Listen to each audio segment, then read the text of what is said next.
Nous devons aider le continent africain. To live with us, the European dream. Good friend of Taiwan.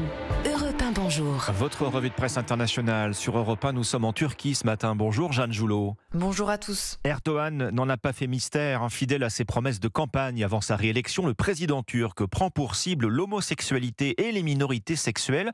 De quoi est-il question ce matin dans la presse turque ? De l'arrivée dans les programmes scolaires d'un nouveau cours intitulé « La famille dans la société turque ».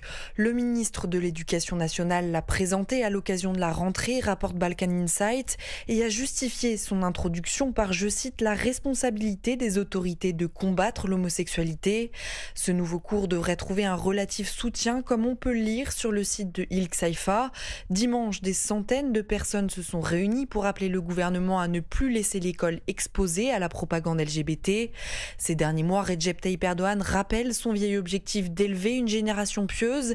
Et c'est sans surprise, raconte la BBC turque, que des imams et prédicateurs ont également été nommés cet été dans 842 écoles d'Izmir, une région pourtant profondément laïque et acquise à l'opposition. Nous sommes maintenant en Algérie avec vous, Nour Chahine, à la une de la presse à Alger. Eh bien, la presse revient sur la rentrée scolaire. 11 millions d'élèves attendus en classe, met en titre l'expression. Autre chiffre avancé par le quotidien, le nombre d'enseignants nouvellement recrutés. Ils sont au nombre de 17 000. Parmi eux figurent des professeurs d'anglais. Cela à la faveur de l'introduction de la langue anglaise et sa généralisation dans l'enseignement. Le Soir d'Algérie évoque pour sa part le plan de sécurité spécial mis en place par la gendarmerie nationale pour sécuriser les abords des établissements scolaires. Il s'agira de protéger les élèves des dangers de la route, notamment en zone urbaine.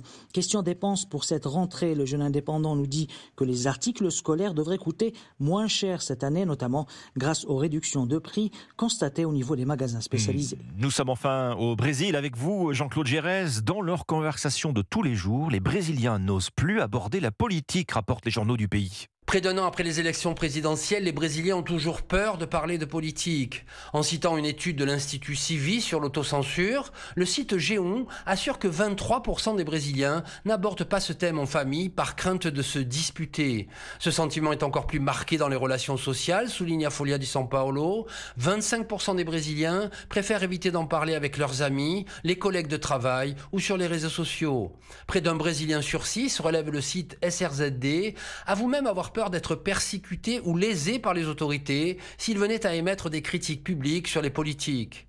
Heureusement, 40% des Brésiliens affirment qu'ils n'ont jamais cessé de parler de politique, tempère le site UOL, et ce, bien que le pays soit toujours aussi polarisé, comme le montrent régulièrement les sondages d'opinion.